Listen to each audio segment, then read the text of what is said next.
No ar, programa Antena Ligada.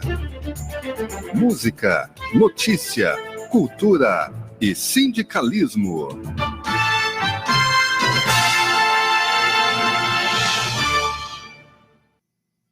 Bom dia para você, trabalhador, trabalhadora do Estado de Goiás, que nos assiste, nos acompanha, não só do Estado de Goiás, mas via web, você nos acompanha por todo o Brasil, nas redes sociais, no nosso Facebook, Rádio Trabalhador. Nós estamos iniciando o primeiro programa Antena Ligada do ano. Eu hoje substituo na bancada o nosso amigo Roberto Nunes, que está de férias, mas que volta já já e conduz aqui o programa de forma muito assertiva. Quero agradecer nesse primeiro programa do ano a produção da Maísa Lima, o apoio do William Rodrigues. Hoje é segunda-feira, dia 13 de janeiro de 2020. E nós estamos começando o programa Antena Ligada com a nossa entrevistada, a Flaviana Alves Barbosa. Bom dia, Flaviana. Bom dia, Adriana. Bom dia, Willy. Bom dia, Maísa, né, todos da Rádio Aqui Trabalhador. E bom dia a todos os ouvintes, né, que está agora, neste momento, nos ouvindo, neste programa tão importante da nossa Rádio Trabalhador. A Flaviana é presidenta do Sindicato dos Trabalhadores do Sistema Único de Saúde do Estado de Goiás, o Sindsaúde. Hoje, na pauta, a proposta de emenda à Constituição PEC da Previdência Estadual, o novo Estatuto do Servidor Público Civil Estadual, a situação dos hospitais públicos em Goiás, são temas que nós vamos tratar hoje aqui na bancada, e a eleição do Conselho Local de Saúde do HDT. Mas antes da gente começar aqui com a Flaviana, eu gostaria de ler alguns destaques do nosso jornal, que é o Brasil de Fato, o jornal que nos pauta, nós da esquerda, e pauta de forma muito verídica, de forma muito atualizada, todos os assuntos que às vezes a grande mídia, né, Flaviana, insiste em pautar por um viés que não é o viés correto da informação. Então, a gente está aqui com os destaques do Brasil de Fato hoje, que cresce no mercado de agrotóxicos ilegais no Brasil e entenda os riscos. Oriente Médio, né? A gente entrou o ano aí com o ataque do Trump, as bases iraquianas e esses rumores de guerra, não é? O mundo em completa ebulição, né, Flaviana? É muito preocupante todos os dois fatos, né, narrados aí pelo Brasil de Fato. Essa questão de uma possível instalação de uma guerra, né, séria, que atingirá, né, o mundo, e especialmente o Brasil, que fez um apoio aí, né, que está tendo que responder por que apoiou os Estados Unidos de uma forma sem pensar, né? Este governo que age sem pensar, sem conversar, né, com quem deveria conversar no país, que é com a base dos senadores, né, os deputados federais, casas legislativas, né, o judiciário, para não tomar atitude que venha prejudicar, né, o Brasil. Depois, essa questão do agrotóxico é muito grave, a liberação. Enquanto outros países de primeiro mundo proíbe o uso de agrotóxico, o Brasil alarga o uso de agrotóxico, né? E depois, somado a tantas outras políticas que já vem enfraquecendo aí com a destruição da política do Sistema Único de Saúde. Então, a gente vai ter, né, muito em breve, um problema de saúde pública muito grande no nosso país. Flaviana, e aí você começou falando do SUS, e aí a gente estava aqui comentando sobre o caso da cervejaria Becker, lá em Belo Horizonte, e aí você contextualizou a importância do SUS. Eu acho que é um momento importante para a gente explicar para as pessoas a importância do SUS nesse caso. Qual que é a importância, por exemplo, a cervejaria sábado recebeu uma vistoria, né? Algumas pessoas estão internadas porque consumiram essa cerveja. Aliás, está uma onda muito grande de cervejas artesanais, acho que não estão conseguindo fiscalizar a contento, e existe na página, nas principais páginas dos jornais, o caso da cervejaria está sendo explicado de forma mais esmiuçada, mas eu queria que você entrasse nessa questão do SUS para o caso da fiscalização e do controle desse tipo de situação que aconteceu na semana passada. Então, tanto que é importante a gente entender como é que funciona o SUS, né? Muita gente pensa que o SUS é o atendimento de urgência e emergência, é o SAMU, é o CAIS, é o Hugo, né? Ou qualquer outra unidade hospitalar de qualquer cidade, né? Ou município goiano, ou que seja no Brasil afora, né? O SUS, ele vai para além disso. O SUS é uma política universal, né? De promoção, de prevenção. Quando você fala disso, de uma política universal de prevenção e promoção, que está sendo muito atacada, né, desde o governo Temer, com a emenda constitucional 95, que a gente tem que repetir infinitas Várias vezes, e depois já com o Bolsonaro, conseguiu piorar, porque Temer congelou por 20 anos, e Bolsonaro congelou ad eterno. Não tem previsão, não é só mais 20 anos, né?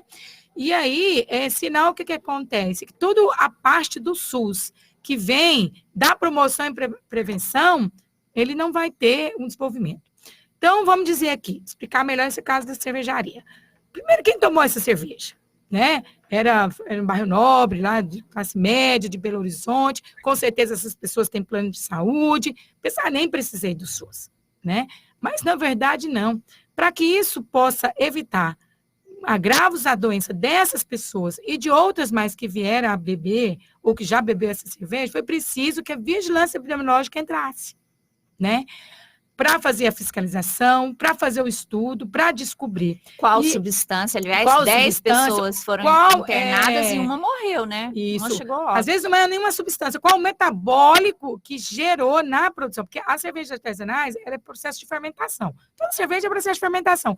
Mas as artesanais é mais ainda. É um processo de fermentação mais lento, por isso que tem toda aquela sensação de aquela cerveja mais gostosa, porque tem um processo. Então, e cerveja se produz com fungo, né? Então, fungo, quem levedura, né? faz essa fiscalização é o SUS. Quem faz essa descoberta são os profissionais de saúde do SUS. Isso. Servidores públicos, hein? Aí nós não podemos dizer o quanto é importante o servidor público. Por quê? Porque está atuando aí na vigilância de saúde, né, que compõe a vigilância sanitária, que compõe as vigilâncias de promoção e prevenção, de políticas públicas, né? Então, não dá para simplesmente achar que a iniciativa privada faria isso. Não faz.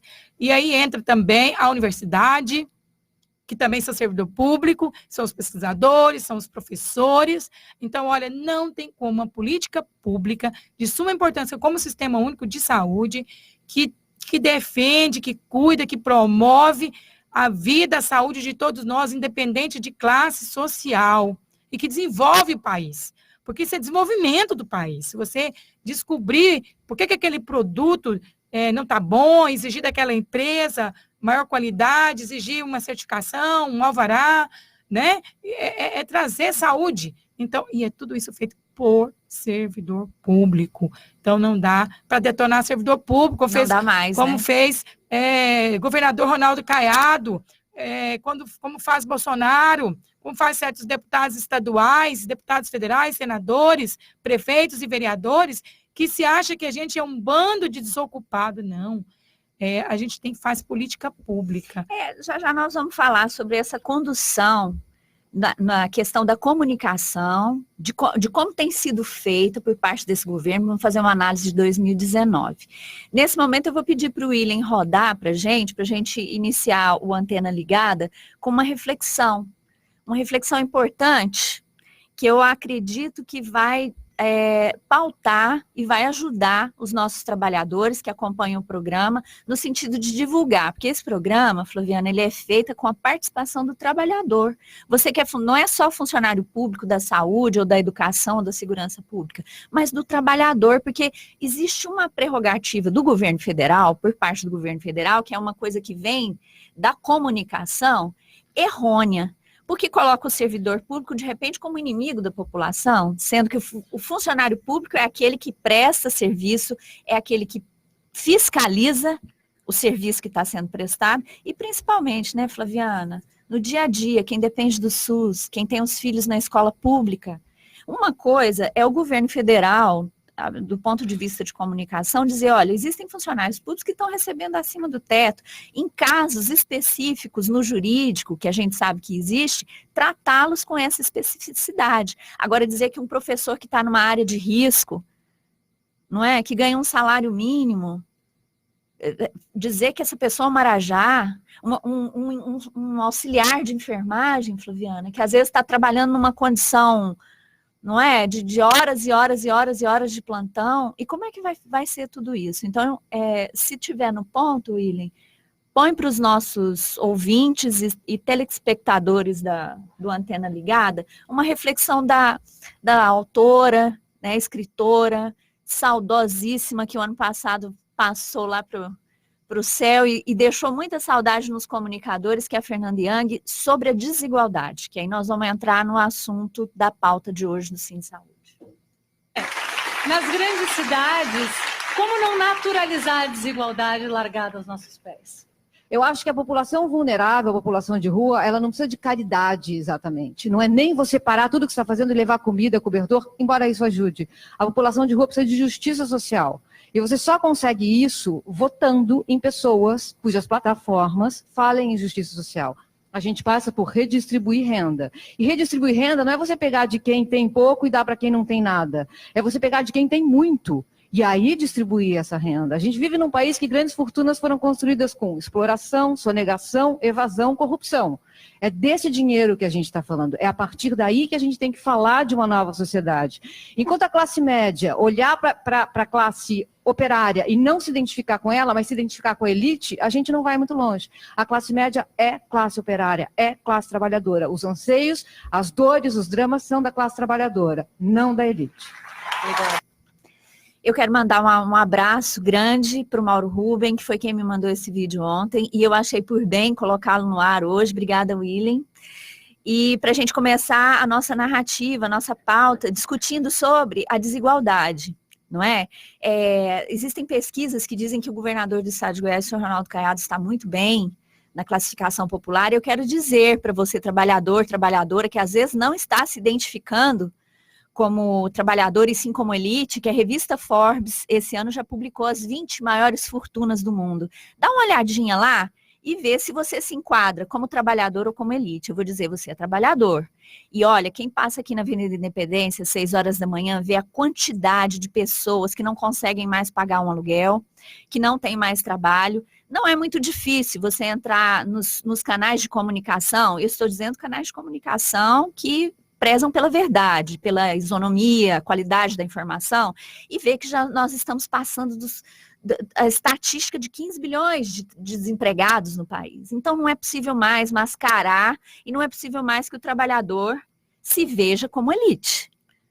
E principalmente, Adriana e todos os ouvintes, a gente tem que entender que nós somos classe trabalhadora. Seja trabalhador da iniciativa privada, seja da pública, é classe trabalhadora, é trabalhador, né?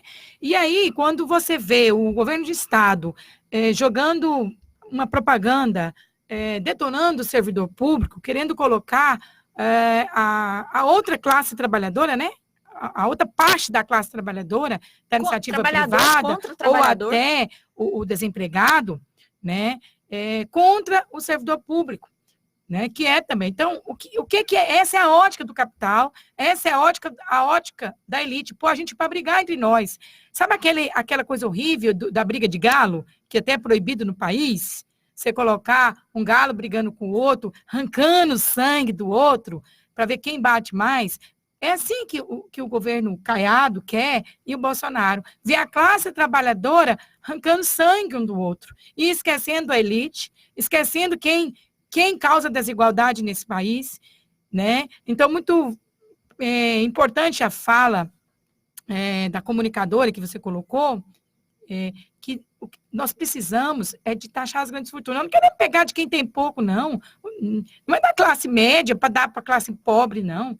Né? Nós queremos mudar a ótica dessa política, parar de pagar juros.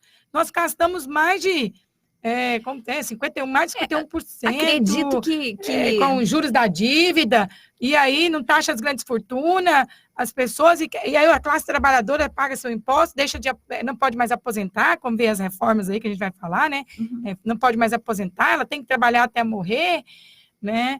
E é muito grave isso. Então, reformas são necessárias e precisamos fazer sim, mas não no lombo do trabalhador e da trabalhadora, como não se no lombo do servidor, do trabalhador público e do trabalhador privado, e não comparar, como fez alguns deputados aí, né? A gente pode dizer o nome dele, aquele deputado Amauri, aquele deputado Caiapó lá, mas chama... Zé Carapô, querendo colocar trabalhador público contra o trabalhador da rede privada, dizendo você que é trabalhador, que é estoquista, que é costureira, que é não sei o quê, você não tem quinquênio, você não tem licença-prêmio, tá? Mas o trabalhador privado, ele tem outras coisas que o trabalhador público não tem. Né? Nós estamos no Estado há mais de 8 anos sem reposição da inflação. Na iniciativa privada, os trabalhadores têm os acordos coletivos, tem o FGTS, nós não temos FGTS, né? Lá tem anuênio, na grande maioria, nós, servidores públicos, temos quinquênio. Então, o nível de trabalho e de importância são iguais, né? Então, realmente, aquilo que a Adriana falou, não dá para comparar. Existem servidores públicos de algumas esferas do Brasil, né? Não que eu ache totalmente errado, mas que há uma discrepância muito grande entre o judiciário, do legislativo e do executivo. A questão é a seguinte, em 19 anos, aumentou em 306% o número de moradores de rua. Então, dizer que o senhor Bolsonaro e o senhor Caiado estão bem nas pesquisas, na verdade é uma falácia. Nós estamos vendo a população empobrecendo cada dia mais, as desigualdades aumentando, e, principalmente, um ódio, não é? Que eu acredito que a população já está começando a mudar a visão, o ponto de vista de onde essa comunicação está sendo feita. Nós temos aí a MP, que diz que, nós começamos o ano aí com o nosso presidente dizendo que tem que exterminar jornalista, porque jornalista passou 2019 dizendo, olha... São robôs que tá dizendo isso, não é a população.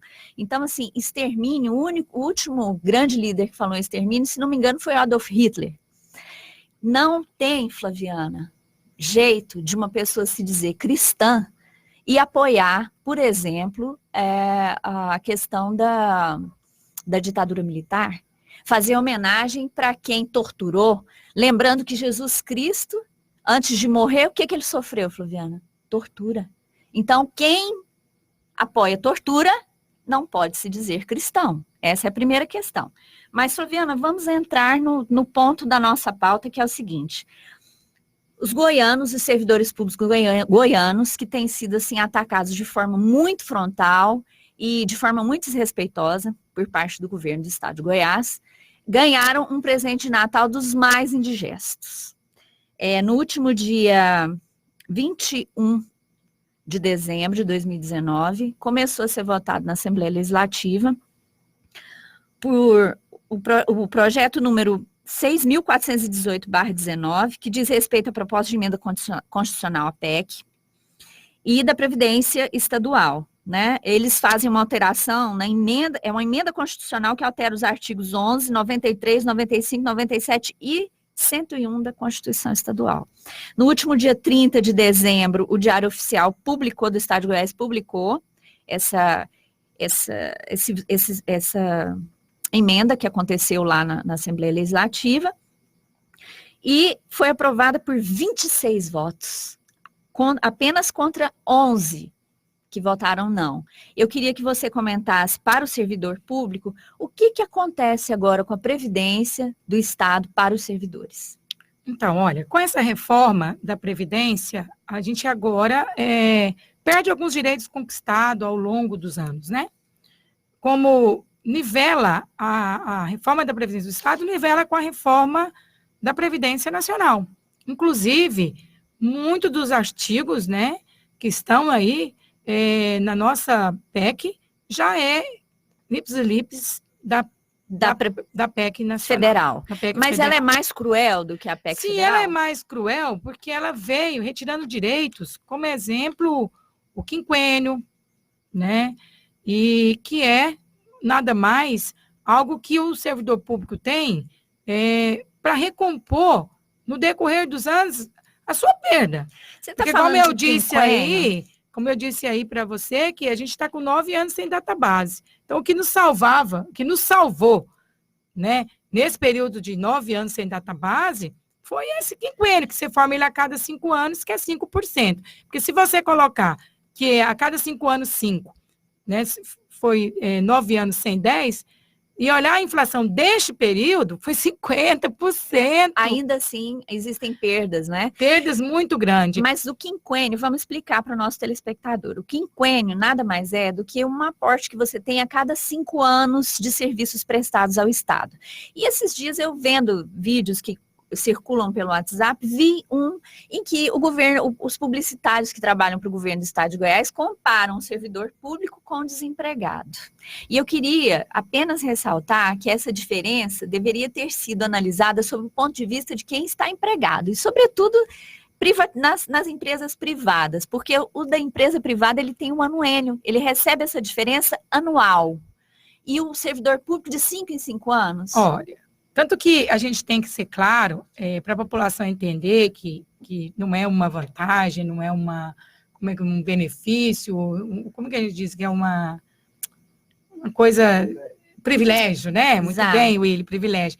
Porque, olha, o trabalhador de iniciativa privada, quando ele trabalha numa empresa que respeita as relações de trabalho, ele tem o acordo coletivo todo ano, né? Que é a recomposição da inflação e, às vezes, tem ganho real. Ele tem anuênio, ele tem assiduidade e produtividade, né? Grandes empresas têm. Ele tem o auxílio transporte, geralmente tem vale alimentação. E anualmente ele tem uma correção do seu salário. A correção que eu falo que é do acordo, né? E ainda tem empresas que dão planos de saúde, né? No Estado a gente não tem, nós pagamos nosso plano de saúde. Tem planos de saúde. Tem empresas que fazem distribuição de lucro, né? Então, tem que comparar, igual você falou, não é comparar com o desempregado, porque o desempregado já está no chão, está na falta de humanidade, né? Está na falta de humanidade. Aliás, o desempregado é justamente aquele que precisa do SUS, que os filhos precisam ir para a escola pública. Sim, não é? De moradia e tudo. Então, aí sim que ele vai precisar mais de políticas públicas, né? E a gente tem que reverter esse quadro que está alarmante no Brasil. Então, não dá, é uma deslealdade, é uma falta de compromisso com o Estado de Goiás, com o Brasil. Quando você faz um vídeo comparando desempregado com servidor público, sabe?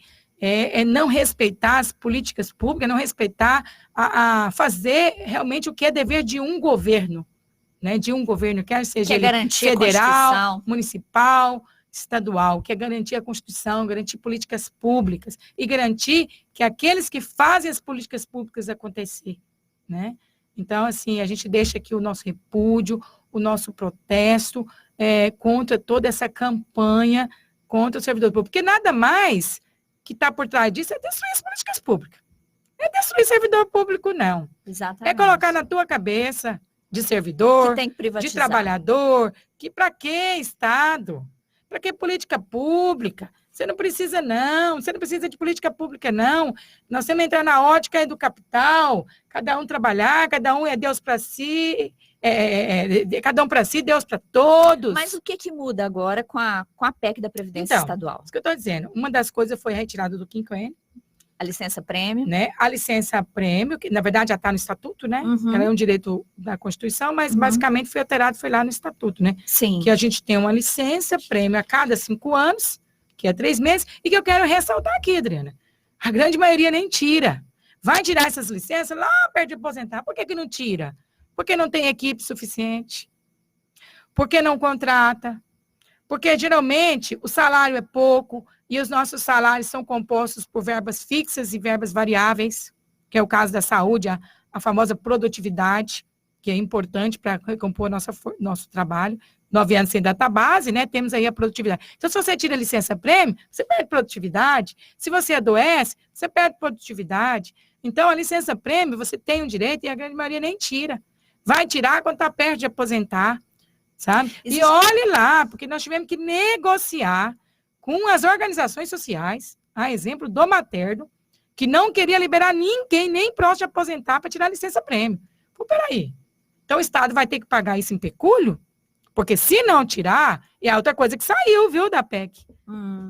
Aliás, o texto da PEC, ele está cheio de polêmicas, né? Antes a gente não tirava a licença-prêmio, quando você aposentava, o governo te pagava isso em dinheiro.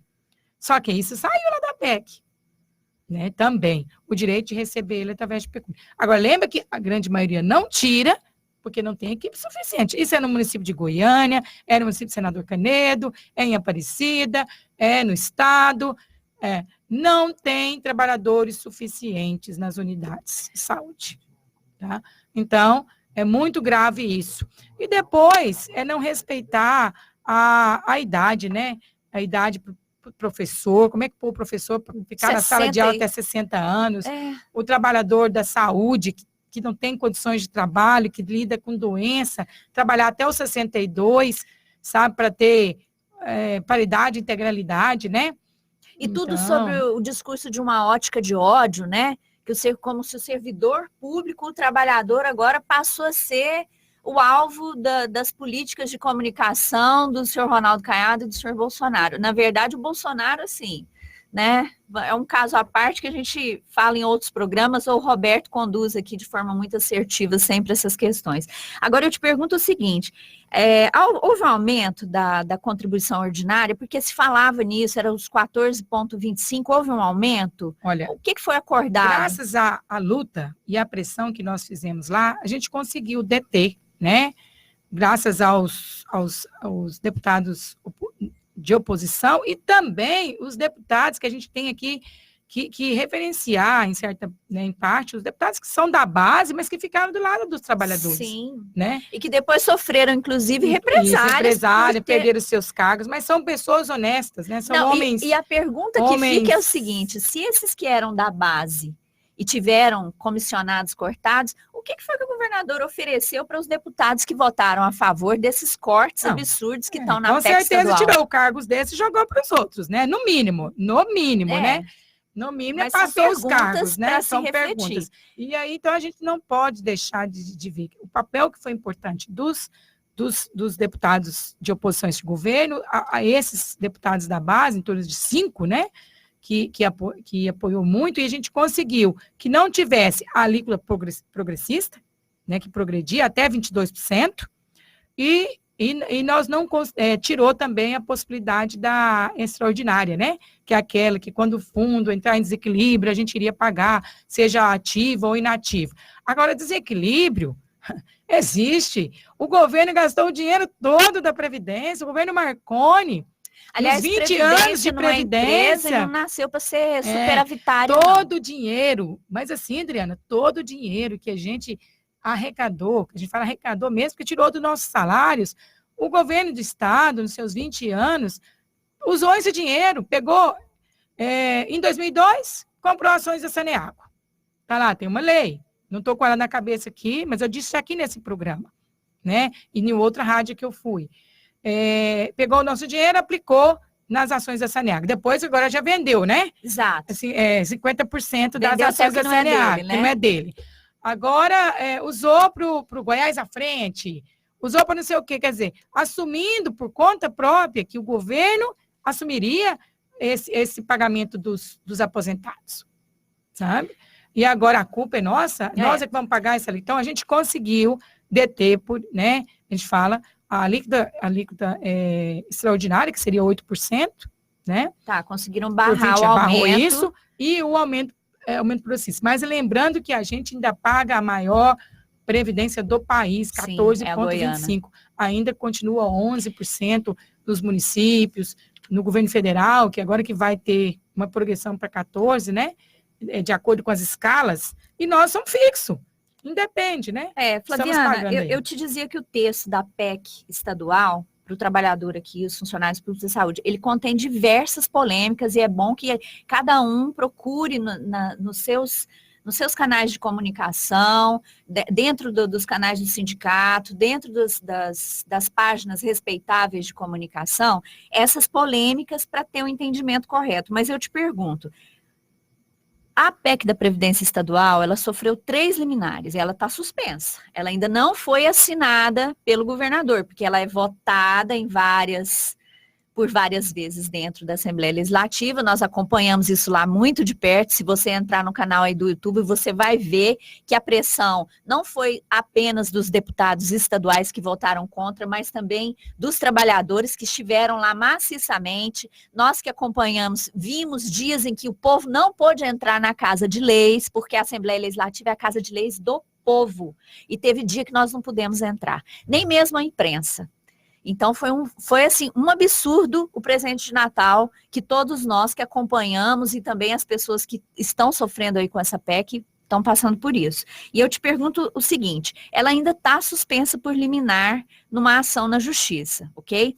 Mas quem tem direito à licença-prêmio e ao quinquênio, antes que o governador Ronaldo Caiado assine, como é que essa pessoa faz para receber? Ela tem direito de receber? Ela tem que dar entrada antes? Como é que fica para esse trabalhador e essa trabalhadora? Então, olha, o quinquênio, no formato da Constituição e regido pelo Estatuto, ele é automático, né? Mas como agora nós estamos nessa fase aí, como de transitória, né? De uma lei que acabou com o quinquênio e de uma liminar que suspende os efeitos dela, espertamente, o governo pode, você que completou o quinquênio agora em janeiro, né? A partir da edição da lei, que não teve o seu quinquênio entrado no seu salário de dezembro, que aconteceu que às vezes não entrou, ou que não entrar, né? Que não tiver entrado em janeiro, e que você está formando já formou, você deve protocolar. Protocolar para garantir o seu direito. Porque uma vez você fez o protocolo administrativo... Se for retroativo, né? Retroativo, no período da suspensão, você tem direito garantido. Porque a lei, ela não retroage direito, ela é a partir daquilo ali, né? A partir daquele momento que faz aquilo ali. Então, não deixe de protocolar, para você ter uma garantia que você formou no período que a PEC estava suspensa por liminar, né? Conforme você explicou. E é para que você possa manter. A mesma coisa, a licença-prêmio. A licença-prêmio, ela também é meio que... o direito adquirido é automático. Agora, o direito de tirar... É outra coisa. Né, é outra coisa, porque é aquilo que eu falei. Às vezes você não tira, porque não tem equipe. Inclusive, tem um decreto do governador que, para você sair de licença, tem que recompor a sua força de trabalho lá. Ele não recompõe, você não pode sair de licença. É dessa forma. Se a sua unidade precisar de você, com certeza precisa, chefe não te libera. E aí é importante destacar, assim, o que mudou nessa questão da licença-prêmio e do quinquênio. O que você já tem adquirido, permanece, né? Vou dar o meu exemplo para ficar bem claro. Ainda que o funcionário público, às vezes, tenha um contrato por CLT, alguma coisa assim. Não, porque quem tem CLT não tem quinquênio e nem tem licença-prêmio, né? Só tem licença-prêmio. E quinquênio é quem é estatutário, né? Servidor público estatutário, né? Então, eu vou dar o meu exemplo para ficar claro. Eu tenho, né, 3 quinquênios, né? Ia completar o quarto, mas ainda vai para 2000 e... Eu entrei em 2002, então eu formei 3 quinquênio em 2017, né? Então, só em 2022, daqui 2 anos. Então, os 3 quinquênios que eu já tenho, permanece. Vai ficar lá congelado, né? Lá, 3 quinquênios. Não vou adquirir o próximo, se caso essa liminar não dê continuidade. Se a ação, né, não for profícua ao nosso favor. E com relação à licença prêmio, eu também tenho direito de 3, né? Eu só tirei 1 até hoje. Então, eu tenho 2 ainda para tirar. Você vê tanto que né? Que o servidor completa 5 anos, vai correndo, vai tirando licença. Eu tenho 2. Essas 2 permanecem ainda como licença prêmio. As próximas, que a mesma coisa do quinquênio, que eu ia formar em 2022, posterior, a cada 5 anos, elas foram transformadas em licença por capacitação. Agora esquece, né? O governo não quer que ninguém capacita, não. Não, o governo não quer que nem que exista mais serviço público. Ele não quer que exista serviço público, ele não quer que ninguém capacita, ele não quer ninguém antenado, ele não quer ninguém comunicador. Aliás, você acha, então, que ele vai liberar as pessoas para capacitar? Bom, pode até liberar, né? Os amigos, como sempre aconteceu. Os generais, aquelas pessoas que a gente sabe. Nós temos aqui em Goiás, e não é diferente do Brasil, pessoas que vai capacitar no exterior. Tudo aí com proteção do governo. Né? E isso com as brechas da lei que eles colocam. Não é quem lá, o técnico de enfermagem, o farmacêutico, a enfermeira, o agente de saúde, o agente de endemia, sabe? O odontólogo, psicólogo, assim, etc. Todos nós profissionais do SUS, é que saímos para capacitação. Não, quando capacita com o nosso dinheiro do nosso bolso. Né? Fazemos aí, estudando à noite, sábados e domingo. Ninguém precisa tirar licença para capacitar, não, senhor governador. Nós temos vá conhecer o quadro da Secretaria de Saúde, veja quantos mestres tem lá, quantos pós-graduados tem. E não foi preciso usar nenhuma licença para isso. Foi feito com dinheiro do seu bolso, usando seus finais de semana, usando à noite, porque nós somos servidores públicos e queremos o bem da população. Por isso a gente estuda, por isso a gente busca, porque a gente acredita na política pública.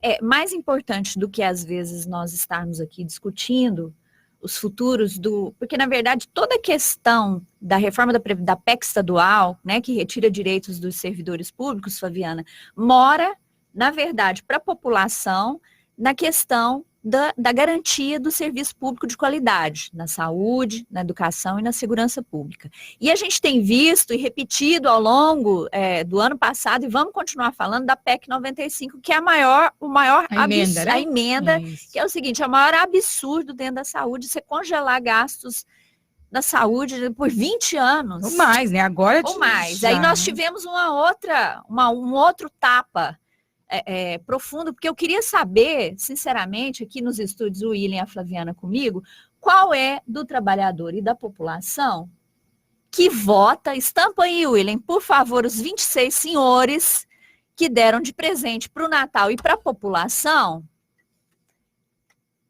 a PEC da reforma da Previdência Estadual. E do Estatuto. Né? E do Estatuto. Essas pessoas aí em suas bases, você que é servidor público da saúde, da educação, você observe o candidato que você votou e que acabou de retirar direitos de servidores públicos e, de uma certa forma, não é, Flaviana, minar a qualidade do serviço público que você, população, trabalhador, não é elite, você não é elite, você é trabalhador, que você, na hora que for lá no posto de saúde, Flaviana, qual que é a perspectiva do trabalhador e trabalhadora? E aí eu não falo só dos funcionários públicos, mas do trabalhador e trabalhadora da área da saúde, com a intervenção das OS. A gente está vendo aí uma enxurrada de vídeos que diz que a OS é uma beleza e parará. Como é que a OS, que o governador faz para fazer uma licitação, tirar uma organização social de um hospital público de qualidade aqui em Goiânia,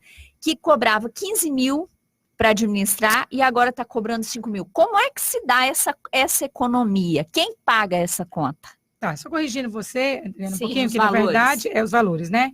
Nós tínhamos no Hugo uma OS que fazia por 20 milhões, né? Isso também, uma outra também fazia por 20 milhões à tarde, que era Gerir e que por problemas de não cumprir contrato, foi trocada, né? Quer dizer, eles romperam o contrato com o Estado na alegação que o Estado não cumpria com eles, né? Então, na verdade, um descompromisso em fazer a política pública, né? E aí entrou a Haver, na mesma ótica da Geri, recebendo 20 milhões, né? Como a Haver entrou por um contrato emergencial, né? Ela tinha um período X de validade, porque a lei diz que tem que licitar, né? Licitar as empresas que vão entrar.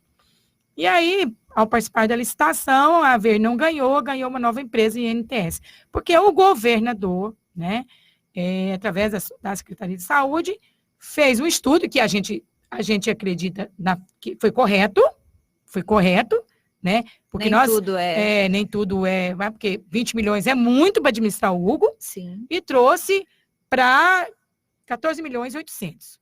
Correto o que o secretário de Saúde fez, né, fez um estudo, uma avaliação.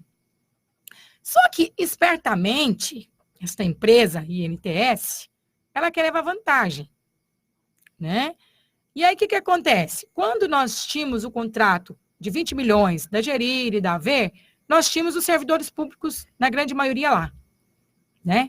E a lei, ela é clara. Quando você tem, na organização social, que você fornece força de trabalho pública, você tem que glosar do contrato. Então, isso acontecia lá na Gerir, quando tinha mais de 50%, glosava. Então, o valor da Gerir não era 20 milhões. Glosava lá 6, 7 milhões. Então, descia para, por exemplo, para 13. Né? Quer dizer, na verdade, a Gerir administrava o Hugo com menos. Não é? Porque glosava 7 milhões, porque era muito servidor público que estava lá. É bom que aí você explique esse passo a passo Aí mesmo. foi tirando servidor público. Vai tirando. Vai tirando e vai pondo aonde, Flaviana? Vai encostando, vai deixando em desvio de função, vai gente que está com mais de 20 anos, às vezes, de experiência ali dentro do hospital. Aí vai colocando no executivo, vai emprestando para os municípios, vai tirando ali a qualidade. Né? E o governo gastando. Ferindo o princípio da economicidade, né? Que é do setor público, da economicidade. Aí tá bom. Aí entrou a Haver, manteve os 20 milhões. Aí, quando a Haver entrou, também já tirou um pouco mais de servidor público. Aí já começou a bater 4 milhões. Então, a Haver com 20, né, abatia os 4 milhões da folha, mais ou menos. Então, ela administrava com quanto? Com 16, né, com 16 e tal. Agora, quase não tem mais servidor público lá, né?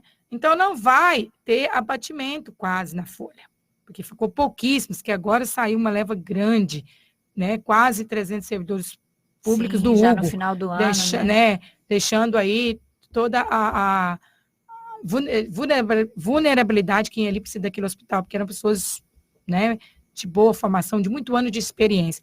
E aí, então, quer dizer que não teve economia. Né? Quando você faz a conta matemática, você prova. Outra pergunta, né, que eu tenho para você porque vai permanecer o mesmo que a Haver tinha, o mesmo que a Gerir tinha, porque você não tem mais servidor para você glosar dos contratos, né? Pouco. Então, a ótica é essa, criar uma inverdade, que está economizando com a outra S, que não é. E está aumentando o custo. E outra coisa grave, saiu no manchete do Jornal Popular, salvo me engano, do dia 19 de dezembro, mas a gente pode buscar isso, que de 2012 até a presente data, o governo gastou com coisas que a UES não pagou para servidores que foram demitidos, servidores da rede privada, né, mais de 5 milhões, que era dever, já tinha pagado para as organizações sociais, as pessoas trabalharam lá e não ganharam, aí o Estado teve que arcar em ações judiciais, porque ele é solidário, né? Então, na verdade, esse tipo de política, ele fere a Constituição, ele fere os princípios do artigo 37, da economicidade, da publicidade, da independência, de tudo. Na verdade, o que eu sempre me pergunto, Flaviana, é por que as organizações sociais que atuam nos hospitais públicos aqui, os grandes hospitais públicos aqui de Goiânia, são de outros estados. Por exemplo, são OS da Bahia, não é? Acho que 2 são de Feira de Santana. Claro que a resposta é muito simples, porque elas passam por licitação, e a questão é economia ou não é? Mas veja bem, nós estamos no estado de Goiás, não é? Por que não prestigiar as OS que estão aqui no estado, para que nós, comunicadores, possamos saber quem são essas pessoas realmente que compõem essa OS, porque você sabe que eles publicam isso nos sites, mas você não sabe no contrato social quem realmente são, isso é só via cartório. E aí a gente tem uma dificuldade, o comunicador hoje, com relação, por exemplo, às vezes você busca uma entrevista de um profissional, seja ele um técnico em enfermagem, um médico da organização social, você não consegue colher entrevista. E até os próprios funcionários públicos, quando você quer saber qual que é a situação real de lá de dentro do hospital, se está tudo lindo mesmo, como a publicidade do governador coloca nas redes sociais, você não consegue entrevista dessas pessoas. As pessoas estão com medo, Flaviana? Olha, Adriana e todos os ouvintes, na verdade, para nós, do Sindi Saúde, da classe trabalhadora que defendemos o Sistema Único de Saúde, todos que defendem, independente também se a OS é da Bahia, do Rio de Janeiro, de Goiás, tá? A gente é contra esse modelo. Não interessa, sabe? E nós queremos que não exista esse modelo, porque é uma falácia, ninguém vem aqui para fazer filantropia, nem os de Goiás, que nós temos a OS também aqui. Porque nós estamos falando de milhões, né? Nós temos aqui organizações de Goiás. Nós temos aqui a Agir, que é de Goiás, nós temos aqui a IDTEC, que é de Goiás. Na estrutura, porque, na verdade, elas entram numa estrutura pronta, construída com dinheiro do imposto do goiano. Elas investem que o próprio governo dá para elas, né? O que repassa no contrato, porque do bolso elas não têm. Aí, o que elas fazem com o dinheiro? É tirar seus altos salários, que você pega lá, diretores de OS ganhando 50, 60 mil.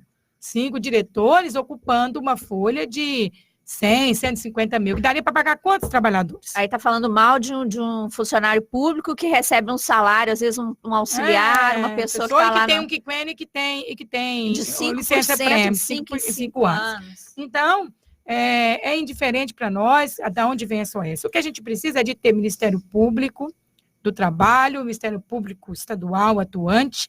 Nós precisamos de ter uma secretaria que se responsabilize pelo que é público, que faça o seu papel, e que a gente não vê isso. Não tem fiscalização sobre essas OS, você entendeu?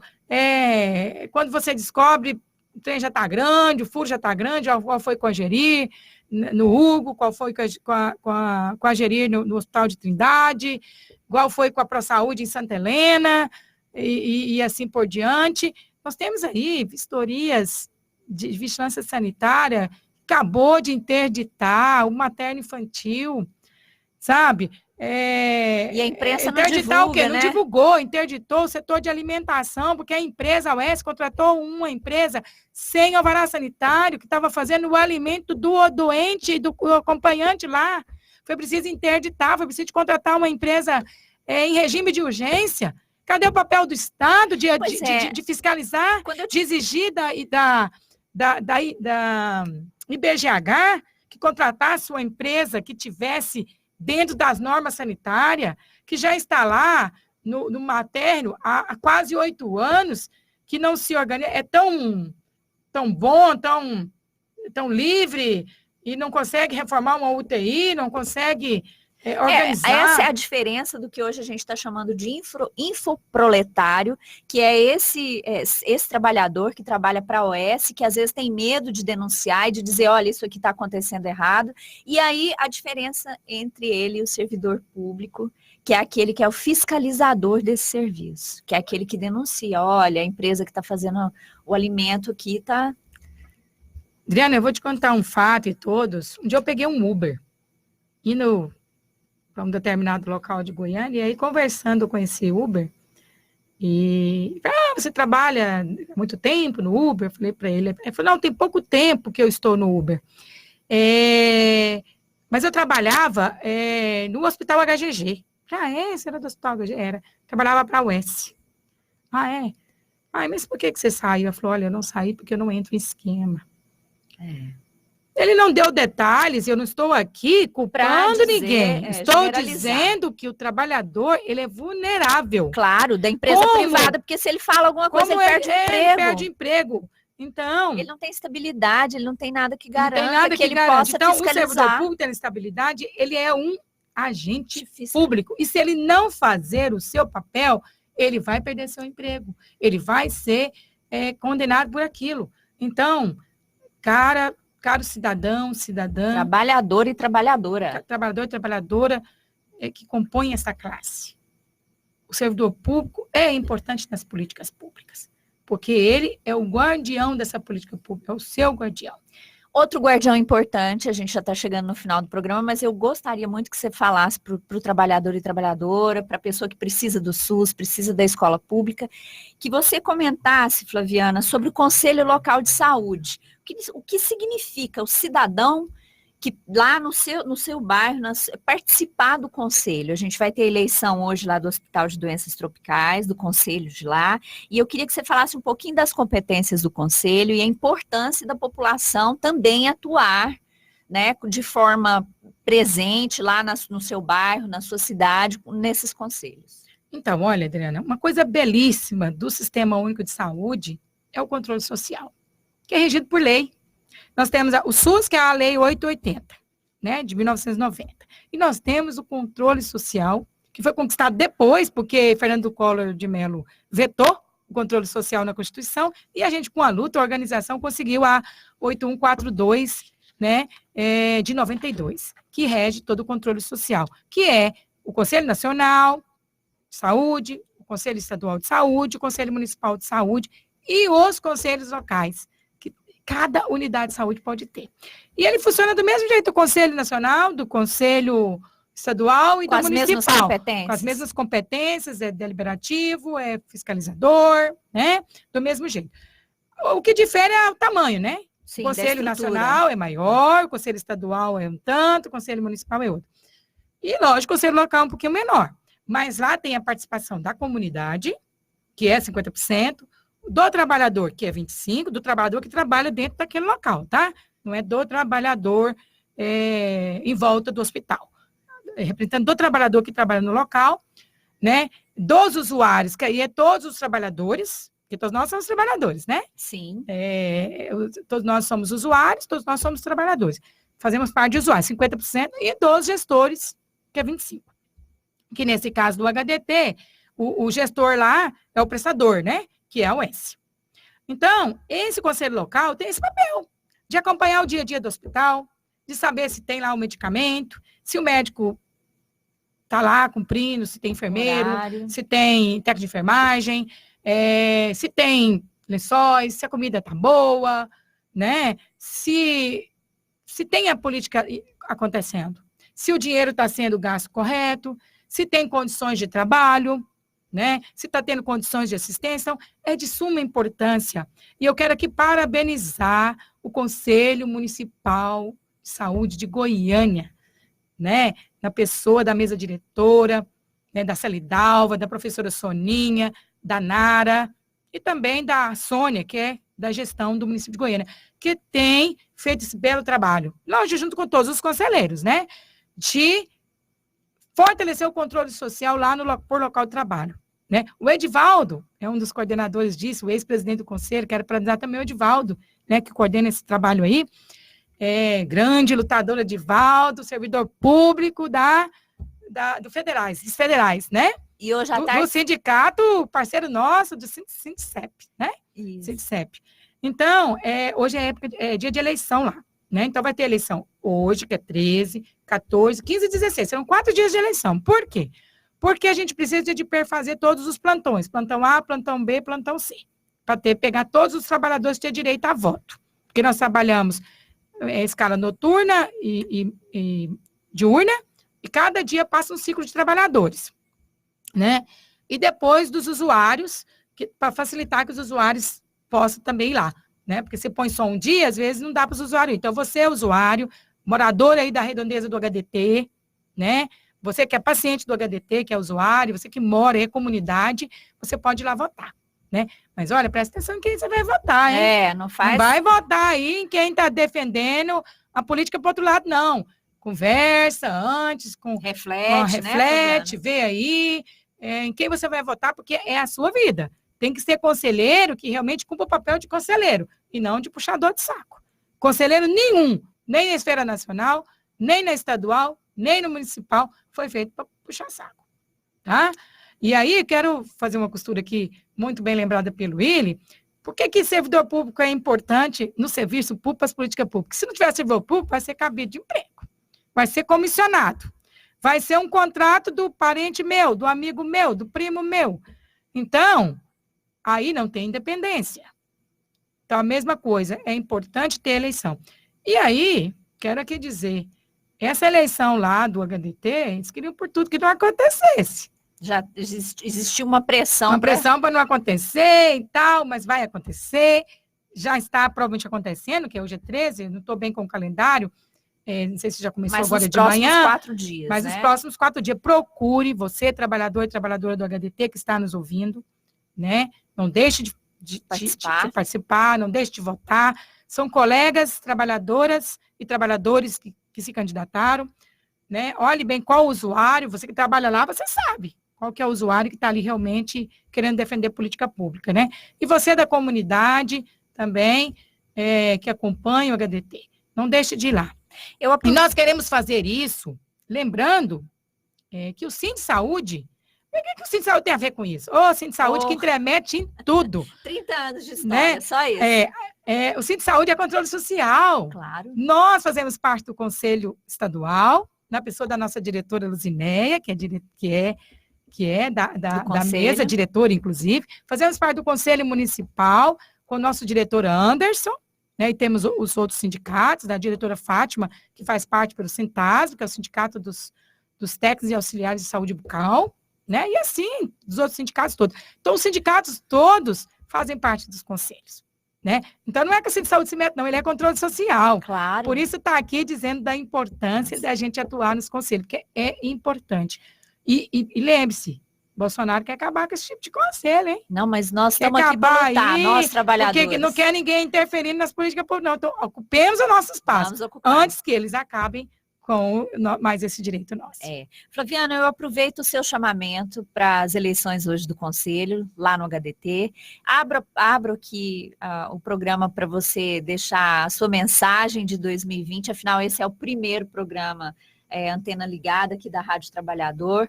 A gente veio abrir aqui a bancada que é do Roberto, volta Roberto, e a gente está com saudade de você, mas a gente trouxe assuntos muito sérios, muito importantes, que é essa PEC aí da Previdência Estadual dos servidores públicos, que tem tantas polêmicas que vão acabar por refletir no serviço, na qualidade do serviço que será prestado para a população em saúde. O Sind Saúde ocupa essa bancada todas as segundas-feiras. Eu te agradeço demais a vinda aqui na Rádio Trabalhador, no programa Antena Ligada. Agradeço o Willen por tudo, Willen, né? Que nós passamos aí em 2019, que vamos viver em 2020, a Maísa. Agradeço todos aqui da Central Única dos Trabalhadores. Flaviana, eu abro para você fazer as suas considerações finais e para você, se quiser reiterar o convite aí para as eleições hoje do Conselho, fique à vontade. Olha, em primeiro lugar, eu quero deixar aqui uma mensagem de otimismo, de força. Sei que o ano de 2019 não foi fácil, especialmente para nós da classe trabalhadora, né? Aliás, não está sendo fácil desde o golpe, né, de 2015. Mas, diz aí os astros que esse ano é um ano de mudanças, né? As pessoas entendidas aí da astrologia, né, que eu não entendo, mas que 2020 é uma mudança aí de regência aí. Eu achei interessante isso ontem lá no ciclo de mulheres que eu fui, que é muito bom. E aí é hora de mudar, né? Então, que seja já vai ter mudança, não, porque nós acreditamos na mudança. E é hora da gente atacar, é hora da gente comunicar, é hora da gente fazer. Então, 2020 espera de nós assim, com esperança, com coragem, né? Fazer o melhor por nós, por cada um de nós, né? Cada um fazendo a sua parte na defesa do SUS, na defesa de todas as políticas públicas, né? Seja ela de educação, de moradia, de terra, e etc, etc, né? De políticas públicas, na distribuição de renda, exigir a taxação das grandes fortunas, e é ano de eleição, é ano de abrir os olhos, ano de eleger prefeito, vereador, o desafio é muito grande. Então, eu quero deixar muita energia, muita coisa boa para nós, trabalhadores e trabalhadoras, independente se é público ou privado, né? Agradecer a Adriana, essa grande locutora, não que o Roberto não faça falta. Roberto, você está fazendo falta, pode voltar também. O William aqui, o nosso comandante das câmaras, não sei, né? Não tem nem como nomear o William, ele é o faz tudo aqui, né? Nosso apoio, a Maísa, né? Também as trabalhadoras da CUT, da Central, toda a diretoria da Central Única, a qual o Cindy Saúde faz parte, tem a honra de fazer parte, né? E dizer o seguinte, a luta, ela é sempre grande, mas a gente, juntos somos fortes. A gente juntos somos CUT e o Cindy Saúde, organizando, resistindo e avançando. Muito obrigada por mais esse momento de hoje da Rádio Trabalhador. E o programa Antena Ligada se despede de você, trabalhador e trabalhadora, e eu só quero deixar também, Flaviana, um último recado. Hoje, no Brasil, o problema não é corrupção. O problema sempre foi desigualdade, né? A barriguinha vazia. Então, para você, trabalhador e trabalhadora, você não é elite, você é proletário. Brigue junto conosco, lute junto conosco. Não é isso, Flaviana? Um grande beijo para todos, uma excelente semana, um começo de ano positivo, com bastante reflexão. Leia sobre tudo, informação rasa, tira isso da sua vida. Com certeza, não acredita em qualquer comunicação, né? Selecione, vai atrás. Esse é o nosso papel de cidadão e cidadã. Um grande abraço para você e até a próxima.